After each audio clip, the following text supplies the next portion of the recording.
Good morning, everybody. I'd like to thank Mark Becker from New Life Expo for bringing me here and giving me the opportunity to talk with you. My name is Kanchana Krishnan Ayyar, and I'm an author. I've written 3 highly acclaimed books. My first book was published in 2011. That's the red one out there. It's called When the Lotus Blooms. And that's the story of 2 child brides discovering their destiny in colonial India. Story of my mother's birth. This has won 4 literary awards so far, including the London Book Festival Award in 2014.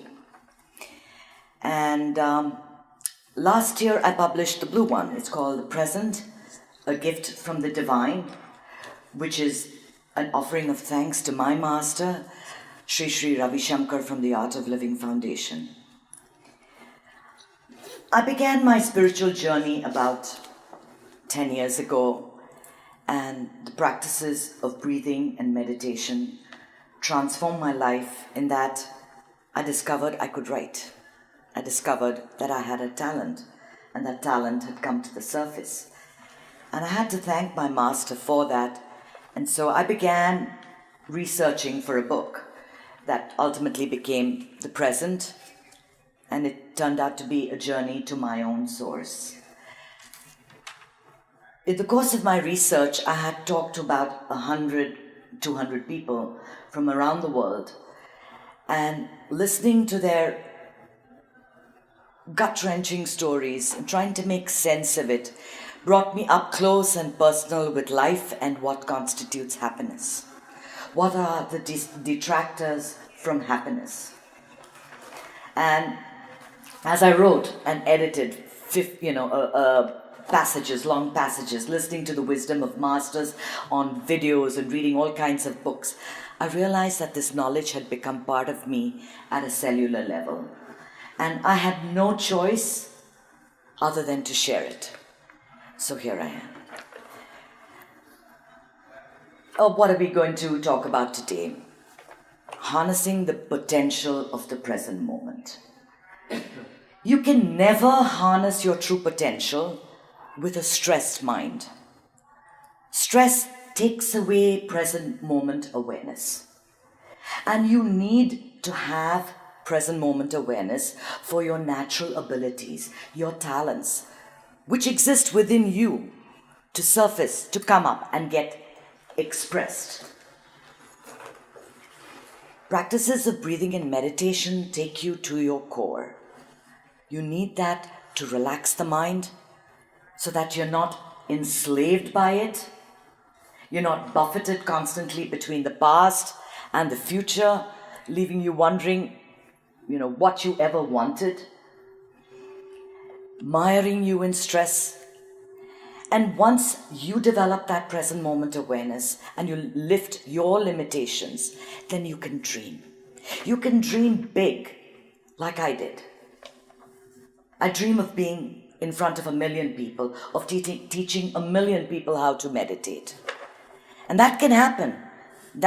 All that and more is within your power. So that's what's going to happen today. In this little talk, I'll talk for about 20-25 minutes and follow it with a guided meditation, if I may, for 10 minutes. And then any questions that you have, I'd be happy to answer. I'm reminded of an old Sufi story. There was a beggar by the name of Ali who lived and sort of ate and slept at this intersection. It was a busy intersection in a city. And this was where he slept, this was where he ate when he wasn't begging. He always told his friends that one day I'm going to find my treasure. I'm going to make all this money. I'm going to be rich. I won't be begging all the time. And his friends would tease him, Ali, did you make your money? You still there? Many years passed and Ali died. And his friends said, you know what? He lived all his life in this spot. Let's bury him here. So they began digging. And when they got to a level of about 5 feet, they hit a tin box. And on opening the tin box, untold treasure. Goblets and gems and silver and gold. Unknown to him, poor Ali had been sitting on the treasure he was searching for. Friends, the treasure you seek, the abundance you seek, is right within you, waiting to be unleashed. Practices of breathing and meditation, spiritual practices, will bring you to that center, will uncover that which you need to expose. You don't need to go looking anywhere else. You have it all within you. It's just a question of quieting that mind, letting go of that stress. Which brings me to the next idea, stress. We all know what that is, right? Stress was a word that was coined only 50 years ago. You'd be surprised to hear by a Hungarian doctor called Hans Selye, who said, stress, in addition to being itself, is because of itself and a result of itself. This is because stress is one of the most difficult words to medically define, because so many illnesses are connected to it. Mental, psychological, physical illnesses all have their roots in stress. And let me try and explain stress from a Vedic point of view, okay? All day, every day, we receive impressions from outside. These impressions get stored in our subconscious.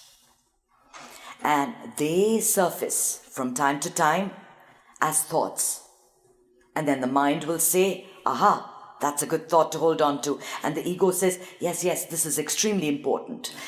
Depending on the amount of emotion we connect to a thought, for example, your boss says, I don't like you being late to work, right?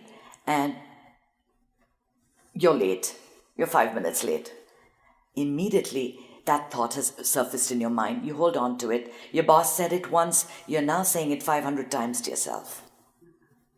Right? You've held on to that. And that's what causes stress. We all need a little bit of stress. I mean, if we didn't have stress, we wouldn't do anything. We'd be sitting here and just carrying on our daily lives and doing nothing. We need some stress. Going to school, preparing lunch, getting to work, all that good stuff. We need that. But when you get into the car and you're late to work, your boss doesn't like it, your job is on the line, and you hit the car in front of you, that's acute stress. What happens? Fight or flight. Adrenaline pumps into your system. Everything starts working differently, and you can't think clearly. That 500 message sound bite in your head won't stop. That is acute stress. Now imagine that if you had that kind of a feeling all through the day, that would be just unbelievable. That happens. I've written about it in my book, where the young girl is so frightened of her mother-in-law that she is in stress. She is stressed out through the day in spite of her mother-in-law just walking into the room. She doesn't need to do anything. The stress kicks in. That is chronic stress. The amount of emotion we attach to it gives rise to vibrations in our body. And those vibrations get attached to different chakras. A chakra it can be described as like a wheel, which is capable of, it has a vacuum in the center and it absorbs vibrations. So depending on where you absorb your vibration, you manifest illness. So if you absorb it in your Vishuddha chakra, for example, you'll get bronchial and throat infections. If you do it in the Manipura chakra, you'll get stomach infections. So each one of us manifests stress differently. And that's why it's one of the most difficult words to describe and one of the most difficult illnesses to treat. Meditation is a powerful antidote to stress. More and more people are accepting this. We're seeing meditation in the workplace. We're seeing meditation in healthcare. And I cannot even begin to tell you how much it has transformed my life and transformed the life of so many that I teach meditation to. What happens during meditation is that you get a glimpse of the moment, the present moment. What is the present moment? It's where everything happens. You are chained, enslaved in this moment. Everything else is walking by you. People and events are walking by you. You are right here. You never moved. Whatever you do happens right here, right now, except that you don't know it. With no present moment awareness, we want every experience. We want, to go to all the different parties that are happening here, taste all the different kinds of food. We want, our children to be successful doing soccer, doing this. We take them to 100 different activities. We want everything and we want it now. It kind of reminds me of a joke I once heard. A man asked God, "What's 1,000,000 years for you?" And God said, 1 minute. And he says, "What's $1,000,000 for you?" So God said, 1 penny. So this young boy says, "God, can I please have a penny?" And God goes, "Wait a minute." So a lot of the time, things don't happen on our schedule, and that makes us really, really stressful.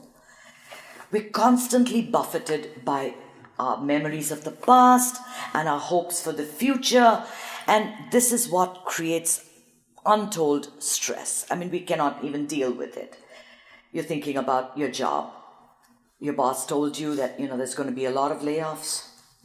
You're really worried. And you're thinking about the way he insulted you. And you think of all the things that you could have said to him, and it occurs to you right now. It should have occurred to you at the moment, right? But it occurs to you right now, and you're thinking about all these answers, and the scene is playing again and again and again in your brain. You get into this elevator, and you're with this woman you see every day, except you don't know that she has the perfect job for you, but you didn't say hello to her because you were so busy thinking about what happened before. Present moment awareness, present moment awareness. It is so crucial. It is so important because all your opportunities happen now. This is your time. There is no other time. You have to be able to bring your mind back into the present. And how do you do it? Practices of breathing and meditation. I can't stress how important it is to include meditation as part of your life, because then at will you recall that feeling. When you're stressed out, when someone is shouting at you, when you're dying to give that really rude answer back, when somebody is honking at you on the road and you're getting really mad, you're caught in a traffic jam, you need to get to work, that's when you recall it. Present moment awareness. We go from right through life, get up in the morning, cook breakfast, eat something, drink a cup of coffee, go to work, come home, take care of the children, have dinner, go to sleep. Is that what you want for yourself? Because there's a lot more in store for you. You can dream really huge. I never thought I'd ever be a meditation coach. I never thought I would ever write a book. I always thought that being a housewife was it for me. That's what I did all my life. That's what I was good at. It was only when that noise and that chatter died down that I realized I could do so much more. And everybody tried to hold me back. Everybody in my family. No, go get that job, that 9-to-5 job. It's safe. What are you trying to do? Write a book? Who's going to read your book? You're going to talk? You're going to be giving lectures? Oh my God, no. Who's going to listen to you? Nobody's going to come and listen to you. Nobody wants to hear this stuff. That's what I heard all the time. There was this experiment called the 5-monkey experiment. I don't know if you've heard of it, but I've talked about it a lot in my class. It was based on an experiment that was done on the rhesus monkey for what they call classical conditioning, but it's become like an urban fable. So this was how it went. The researchers put 3 monkeys into a room. There was a ladder, and on top of the ladder was a bunch of bananas. So the first monkey looked at the bananas and zoom, went up. It was doused with ice-cold water. Came down equally fast. Bewildered, right? Then the second monkey said, okay, he didn't get to go there, let me go. So the second monkey climbs up. Again, ice-cold water, climbs down real fast, doesn't get the bananas. The third monkey does the same thing. And they try it several times, and each time they get doused with cold water. After a while, they stop trying to climb the pole, the ladder. Well then, the researchers then removed 1 monkey and put another monkey in. And as soon as that monkey walked into the room, what did it want to do? Go for the bananas. So it climbs up, tries to go for the bananas, but the other 2 monkeys hold it back and start beating it real hard. And they won't let it go get the bananas. So this monkey is like, okay, and after a while stops climbing up. They changed all the monkeys several times. Yet no one was ready to climb up that pole in spite of never having been doused with cold water.